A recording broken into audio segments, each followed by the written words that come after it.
আমরা কয়েকদিন ধরেই শুনতে পাচ্ছিলাম যে নতুন সরকার গঠনের পর হয়তো পশ্চিমবঙ্গের ছাত্রছাত্রীদের জন্য চাকরির পরীক্ষায় আপার এজ লিমিটের একটা ছাড় দেওয়ার ব্যবস্থা চলছে বা কথা পরিকল্পনা চলছে, কিন্তু সেই নোটিশটা চলে এসেছে। এখানে দেখতে পাচ্ছি যে নবান্ন থেকে নোটিশ বেরিয়েছে, ফাইন্যান্স ডিপার্টমেন্ট এটা বের করেছে।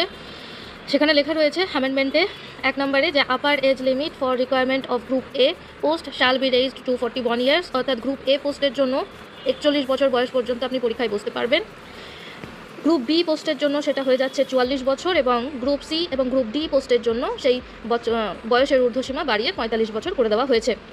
অর্থাৎ দেখা যাচ্ছে যে এই যে বিগত বেশ কয়েক বছর ধরে আমাদের চাকরির পরীক্ষা যেগুলো আটকে ছিল, যেগুলো হচ্ছিল না, এবং তার ফলে যাতে আমাদের যাদের বয়স পেরিয়ে গিয়েছে বলে আমরা খুব টেনশন করছিলাম বা আমরা হতাশ হয়ে পড়েছিলাম, তাদের হতাশ হওয়ার কিছু নেই। আবার নতুন করে শুরু করুন, নিশ্চয়ই ভালো ফল পাবেন। 41 গ্রুপ এর জন্য 41, গ্রুপ বি এর জন্য 44, এবং গ্রুপ সি আর গ্রুপ ডি এর জন্য যদি আপনি প্রস্তুতি নিতে থাকেন তা প্রস্তুতি নেন, তাহলে